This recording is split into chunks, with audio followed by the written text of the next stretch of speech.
사도신경으로 신앙고백 드립니다. 나는 전능하신 아버지 하나님 천지의 창조주를 믿습니다. 나는 그의 유일하신 아들 우리 주 예수 그리스도를 믿습니다. 그는 성령으로 잉태되어 동정녀 마리아에게서 나시고 본디오 빌라도에게 고난을 받아 십자가에 못 박혀 죽으시고 장사된 지 사흘 만에 죽은 자 가운데서 다시 살아나셨으며 하늘에 오르시어 전능하신 아버지 하나님 우편에 앉아 계시다가 거기로부터 살아있는 자와 죽은 자를 심판하러 오십니다. 나는 성령을 믿으며 거룩한 공교회와 성도의 교제와 죄를 용서받는 것과 몸의 부활과 영생을 믿습니다. 아멘. 찬송가 407장입니다. 407장.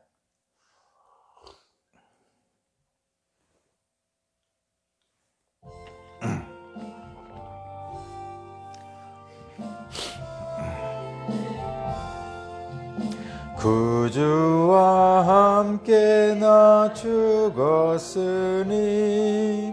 구주와 함께 나 살았도다. 영광의 그날이 이르도록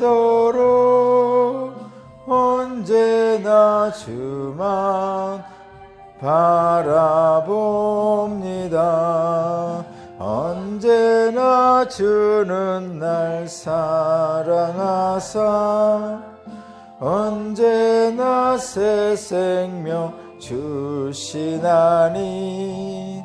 영광의 그날에 이르도록 언제나 주만 바라봅니다. 맘속에 시험을 받을 때와 무거운 근심이 있을 때에 주께서 그때도 같이 하사 언제나 나를 도와주시네. 언제나 주는 날 사랑하사 언제나 새 생명 주시나니 영광의 그날에 이르도록 언제나 주만 바라봅니다.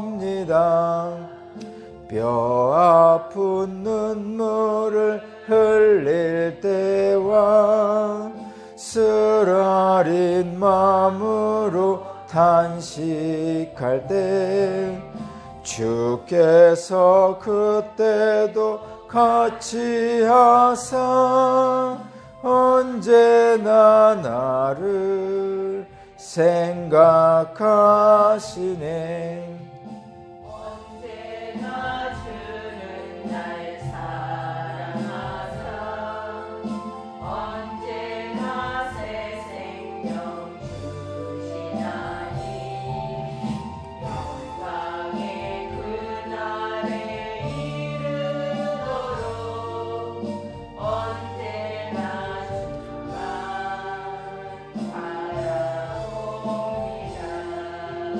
내 몸이 약함을 아시는 주 못 고칠 질병이 아주 없네. 괴로운 날이나 기쁜 때나 언제나 나와 함께 계시네. 언제나 주는 날 사랑하사 언제나 새 생명 주시나니 영광의 그날에 이르도록 언제나 주만 바라봅니다. 아멘. 아멘.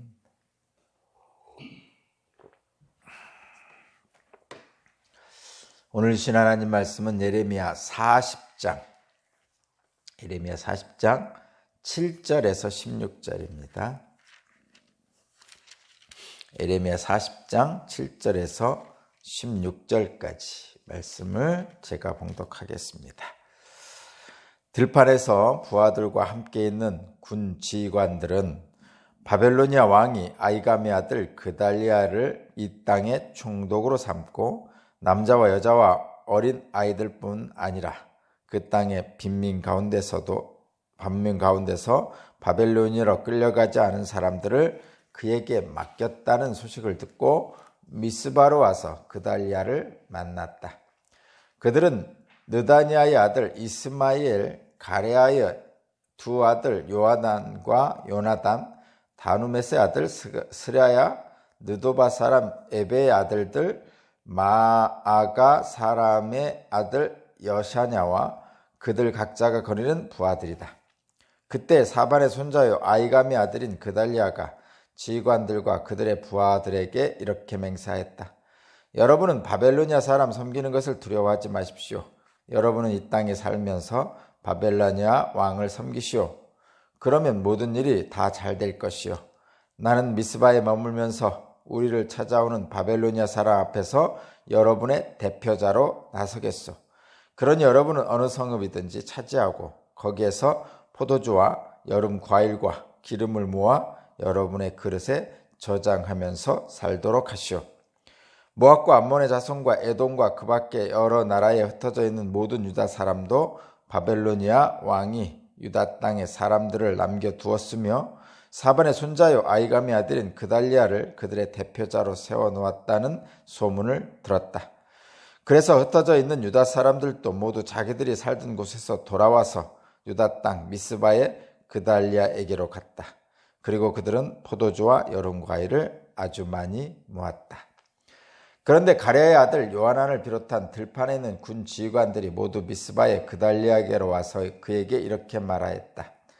암몬 사람의 왕 바알리스가 총독님의 목숨을 빼앗으려고 느다니아의 아들 이스마엘을 보냈다는 것을 전혀 모르고 계십니까? 그러나 아이감의 아들 그달리아는 그들의 말을 믿지 않았다. 그 뒤에 가레아의 아들 요하나는 미스바의 그달리아에게 은밀히 이렇게까지 말하였다. 제가 아무도 모르게 가서 느다니아의 아들 이스마엘을 죽이겠습니다. 허락해 주십시오. 그가 총독님을 살해하면 지금 총독님께 모여있는 모두 유다 사람들이 다시 흩어지고 이렇게 살아남은 유다 사람들마저 멸망하고 말 것입니다. 그러나 아이감의 아들 그달리아는 가레아의 아들 요하난에게 이렇게 답하였다. 그대는 그런 일을 해서는 안 되오. 그대가 이스마엘에게 대하여 한 말은 사실일 리가 없소. 아멘.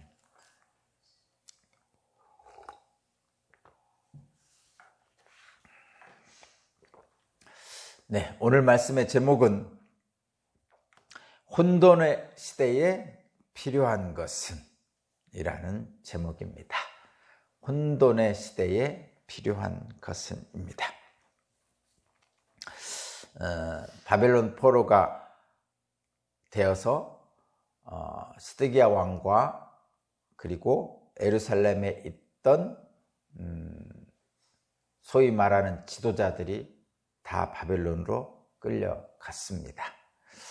그리고 남아있는 사람들이 있겠죠. 대부분 지도자적 위치에 있지 않았던 사람들입니다. 말하자면 빈민들, 가난한 사람들, 또 말하자면 그냥 서민들이죠. 일반 백성들. 그 사람들이 이제 예루살렘에 남아 있었고 또 많은 사람들이 피난을 갔겠죠. 많은 사람들이 바벨론의 침입에 피난을 갔겠죠. 그래서 이쪽 저쪽으로 사람들이 흩어져 있었습니다. 바벨론의 침입으로 예루살렘이 함락한 후에 이제 전후에, 그러니까 전쟁 후에 상황에 대해서 정리를 해야 될 거 아니에요. 말하자면 전쟁이 끝났으니까 전쟁 후에 이제 그 황폐한 예루살렘과 또 그 땅을 재건하기 위한 일들을 하게 됩니다. 물론 바벨로니아 왕이 허락하여 하겠죠. 당연히 그렇겠죠. 바벨로니아 왕이 이겼으니까. 전쟁에서 진 사람들은 권리가 없잖아요. 전쟁에서 이긴 바벨로니아 왕의 뜻에 따라 할 수밖에 없죠. 그때 바벨로니아 왕에게 이스라엘 사람들을 대표해서 왕에게 요청하는 사람이 필요하죠. 백성들 입장에서, 남아있는 백성들 입장에서 이스라엘 왕과 대면할 사람이 필요한 거죠. 이스라엘 백성들을 대변하기 위해서 바벨론 왕과 대면할 사람이 필요하고, 또 바벨론 왕 쪽에서도 남아있는 이스라엘 사람들을 추스릴 사람, 다스릴 사람이 필요하게 되는 거죠. 그래서 바벨론 왕은 이 아히감의 아들 그달리아를 총독으로 세운 겁니다. 그러니까 그 총독으로 세운 이 사람이 일단은 바벨로니아 왕에게 대항하지 않는 사람을 총독으로 삼겠죠. 첫 번째는. 두 번째는 이스라엘 백성들의 대변할 수 있는 사람으로 세울 겁니다. 그래서 사실은 이런 전후 상황을 잘 수습하기 위해서는 사실은 그런 사람이 필요하죠. 방법은 없습니다. 전후 상황이니까 패자의 입장에서 그 상황을 잘 추스리기 위해서는, 남아있는 백성들을 잘 추스리기 위해서는 두 가지 조건이 딱 필요합니다. 첫 번째는 승자인 바벨로니아 왕에게 일단은 대항하지 말아야 되죠. 잘못하면 더 죽을 거 아니에요. 대항하지 않아야 되고, 두 번째는 남아있는 백성들을 사랑해야 됩니다. 그러니까 남아있는 백성들을 사랑하고 그들을 흩어져 있는 백성들을 모으기 위해서 행하는 사람, 그 두 조건이 필요하죠. 그 조건에 맞는 사람이 바로 아히감의 아들 그달리아였던 것 같습니다. 그리고 이 사람이 그 조건에 딱 맞는다는 뜻을 이렇게 얘기했는데, 그 두 조건은 사실은 하나님의 뜻과도 일치하죠. 잘 보면, 그죠? 하나님은 예레미야를 통해서 선포한 것과 같습니다. 예레미야는 그렇게 얘기했죠. 하나님이 바벨론을 들어서 우리의 악행을 심판하는 거니까 바벨론에 항복하라. 그리고 새로운 희망을 향해서 땅을 사고, 예레미야가 땅을 샀잖아요. 그리고 하나님의 뜻에 합당하게 살기 위해서 회개하라. 이게 그 예레미야의 뜻이었잖아요. 이 그달리아라는 아히감의 아들 그달리아라는 사람이 총독이 되면서 그 일을 했던 것 같습니다. 오늘 본문을 보니까 이 혼돈의 시대잖아요. 지금 전쟁이라는 것은 사실 저는 잘 모르지만 모든 역사적 사실들을 기록한 것들을 많이 읽었죠, 저도. 그리고 직접 경험은 안 했지만 어쨌든 전쟁이란 것은 가장 참혹한 겁니다. 절대로 있어서는 안 되는 가장 참혹한 것이고, 그런 전쟁 참화 속에서 살아남은 자들에게 새로운 희망을 주는 지도자가 필요한 거죠. 그 사람이 바로 이 아히감의 아들 그달리아였던 것 같습니다.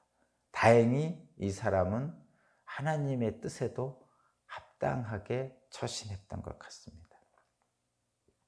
전쟁 얘기 나와서 한 말씀 드린다면, 전쟁은 결코 있으면 안 됩니다. 전쟁은요, 착한 사람, 악한 사람을 구분하지 않고 다 피해를 줍니다.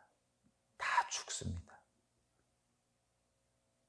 더군다나 요즘 전쟁은 안전한 곳이 없습니다. 옛날 전쟁은 6.25 전쟁만 해도 전선이라는 것이 있었잖아요. 대치하여 싸우는 선이 있었어요. 38선, 휴전선. 거기서 전쟁하고 나머지 후방에 있으면 괜찮았잖아요. 그래서 부산으로 다 피난 갔죠. 그 부산은 괜찮았잖아요. 거긴 물론 전쟁의 후유증은 있었지만 직접적으로 총칼이 왔다 갔다 하진 않았거든요. 근데 지금은 안 그렇습니다, 여러분. 지금은 전방, 후방, 전선이 없어요. 그냥 다 죽습니다, 여러분. 무기가 그렇게 달라졌어요. 그래서 혹시라도 좀 부탁드리는데 전쟁하자는 얘기는 하지 말았으면 좋겠어요. 뭐 다른 건 모르겠습니다, 여러분. 어떤 정책이나 또는 이런 것에 반대하고 찬성하는 건 괜찮습니다. 그거는 각자의 합당한 이유를 갖고 있기 때문에 어느 쪽에 어떤 의견을 갖는 것은 다 괜찮습니다. 그러나 다만 전쟁하자는 얘기는 안 했으면 좋겠습니다.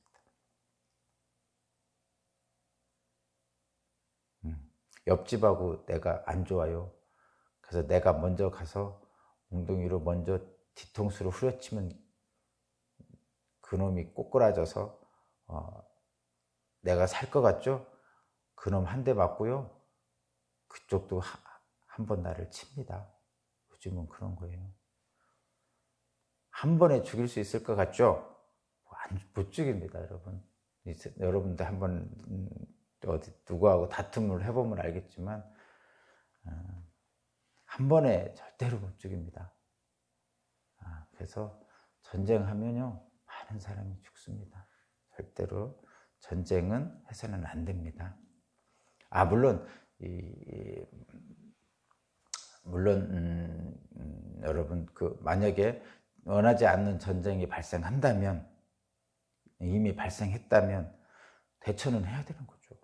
그죠? 그러나 전쟁 나기 전에 전쟁하자라든가 그런 일은 없었으면 좋겠습니다, 여러분. 가슴이 타네.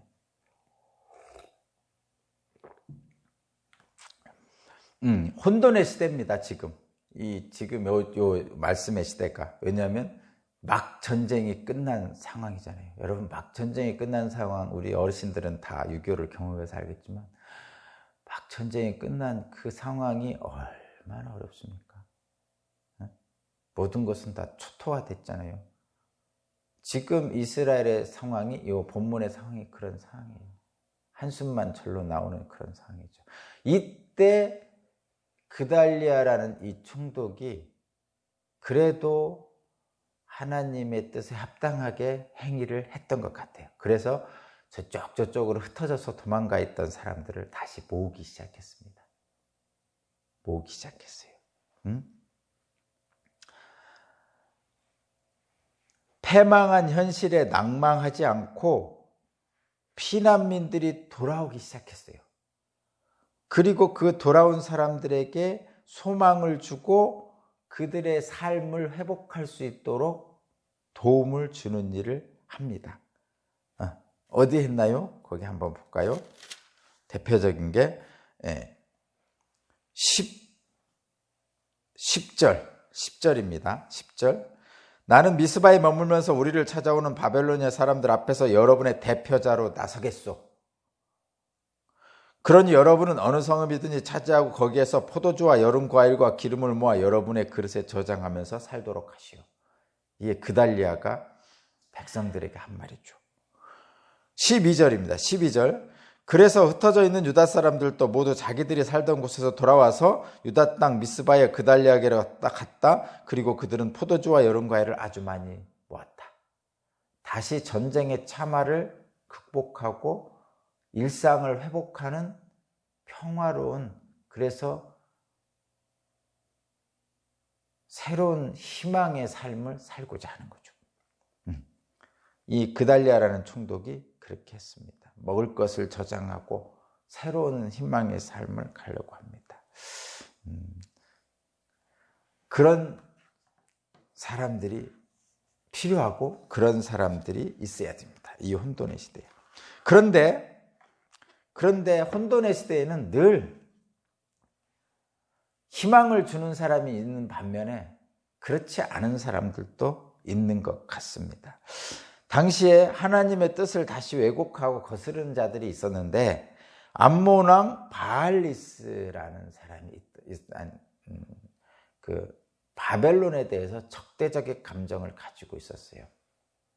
암몬 왕 바알리스라는. 그래서 이 암몬 왕 바알리스는 자기의 영향력을 확대하기 위해서 암몬으로 도망쳐 온 유다 왕족 출신의 이스마엘이라는 사람을 충동시켜서 그달리아를 죽일 계획을 세웁니다. 그래서 결국은 죽입니다. 내일 부분에서 나오는데 암몬 왕 바알리스와 유다 왕족 이스마엘이 결국은 그달리아를 제거하려고 하죠. 그러니까 새로운 전후에 복구하려는 그달리아를 제거함으로써 자기들의 영향력을 확대하려는 일을 하고 있는 거죠. 그들은 하나님의 뜻을 왜곡하고 거스르는 자들입니다. 안타까운 현실이죠. 혼돈의 시대에는 그런 일들이 발생합니다. 실제로. 근데 왜 그럴까? 그러니까 이 혼돈의 시대에 그달리아 총독같이 희망을 주는 지도자가 있는 반면에 어떻게든지 전쟁 피해를 복구하고 사람들에게 다시 평화롭게 살 수 있도록 회복하려는 사람이 있는 반면에 그 혼돈의 시대에 자기의 영향력을 확대시키고 자기의 욕구를 충족시키려는 사람들도 있습니다. 있어요. 근데 저와 여러분은 그리스도인이잖아요. 저와 여러분은 기독교인이잖아요. 그러면 저와 여러분은 혼돈의 시대에 어떻게 살아야 되는지를 다시 한번 생각을 해봐야 되죠.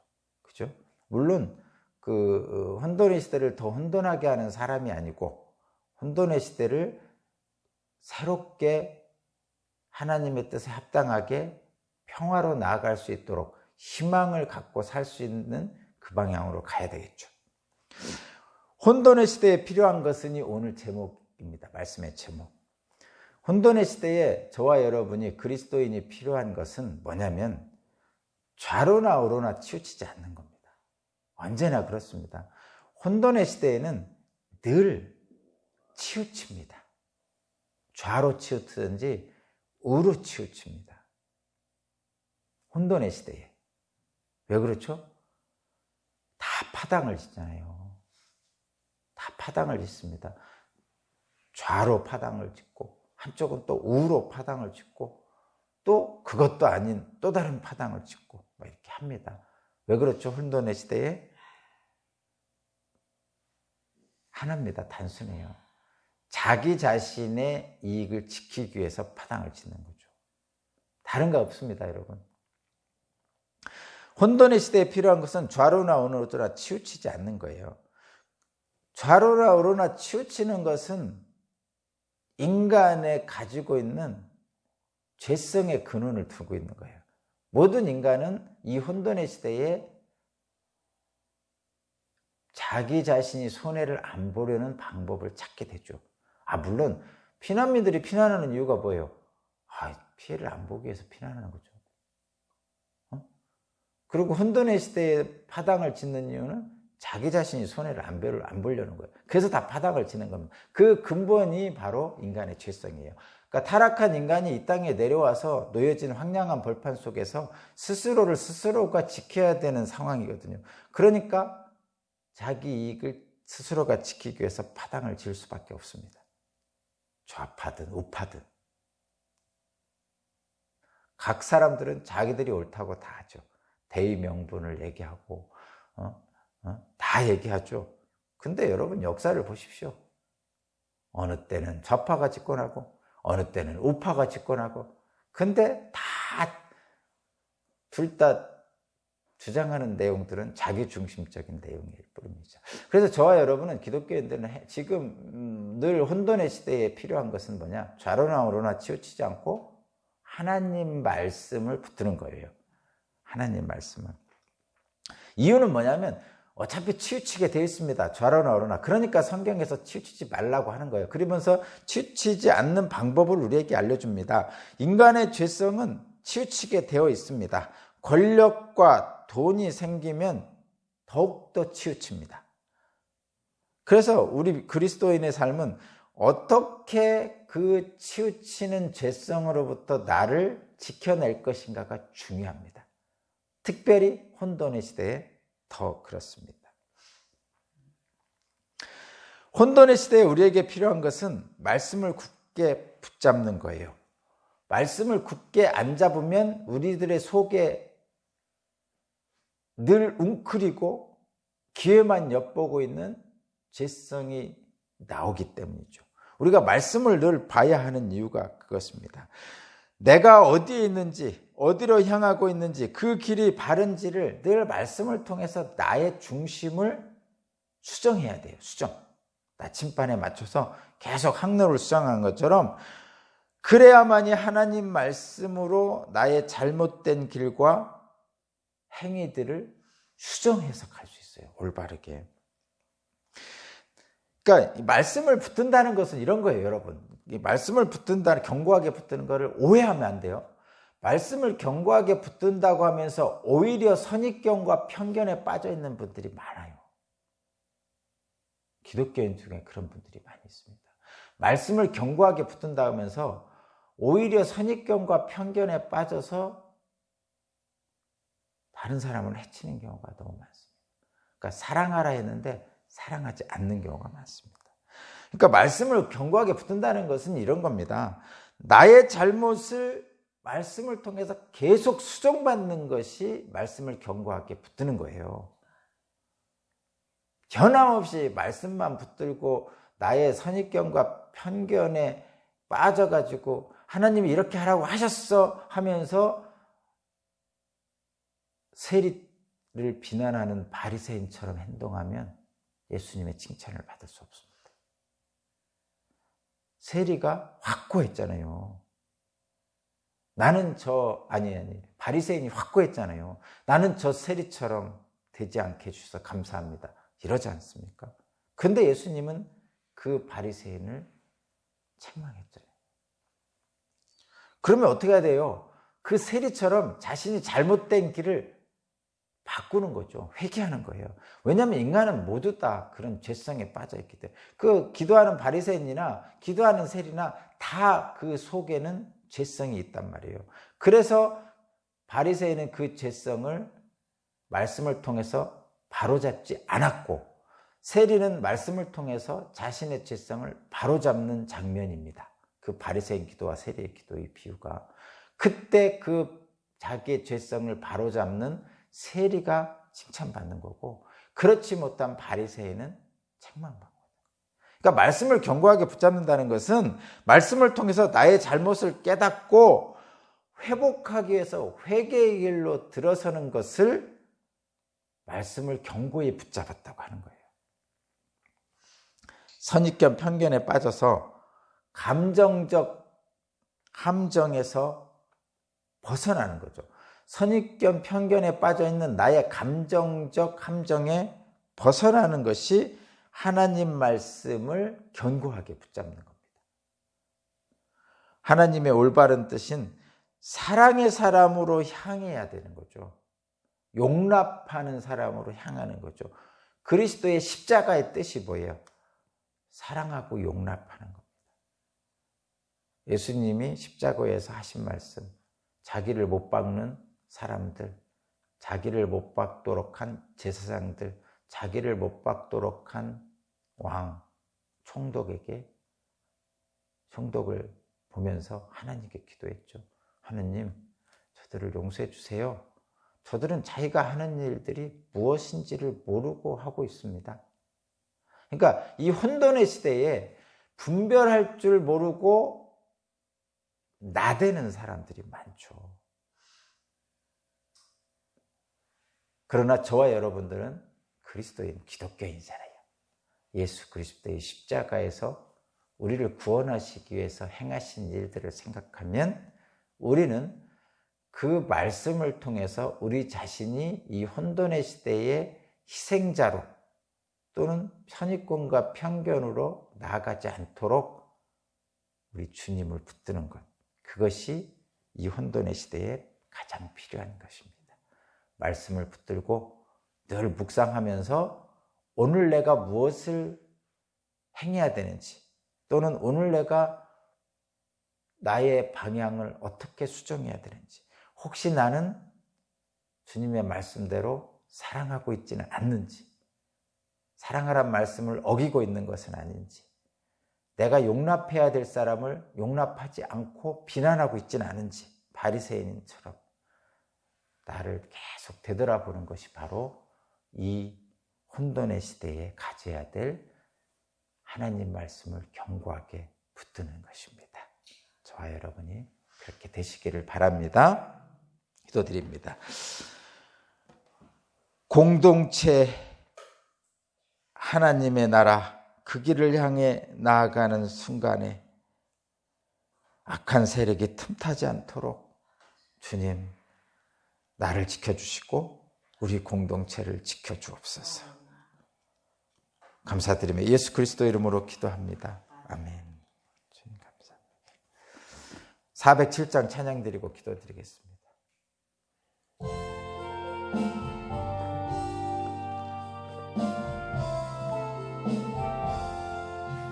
구주와 함께 나 죽었으니 구주와 함께 나 살았도다. 영광의 그날에 이르도록 언제나 주만 바라봅니다. 언제나 주는 날 사랑하사 언제나 새 생명 주시나니 영광의 그날에 이르도록 언제나 주만 바라봅니다. 네, 오늘 말씀을 생각하면서 기도하기를 원합니다. 전쟁 끝에 그 참혹한 현실 속에서 그 혼돈의 시대에 하나님은 우리를 사랑하신다고 오늘 또 말씀을 통해서 우리에게 말씀하셨습니다. 하나님 말씀을 견고히 붙잡고 좌로나 우로나 치우치지 않고 나를 잘 되돌아보면서 나의 잘못된 행위를 수정하고 또 수정하면서 나아가는 저와 여러분들이 되기를 간절히 원하는 마음으로 기도드리겠습니다. 기도드립니다. 은혜와 자비가 풍성하신 하나님 아버지 감사합니다. 그달리아를 통해서 희망의 빛을 쏘았지만 그러나 그렇지 못한 하나님의 말씀을 깨닫지 못하는 사람들도 있었습니다. 주님, 부디 나 자신과 하나님의 공동체 우리 오산교회는 하나님의 뜻을 잘 분별하고 말씀을 잘 견고하게 받아서 혹시라도 잘못된 길로 가지 않도록 나를 붙드시고 우리 오산교회 공동체 구성원들 한 사람 한 사람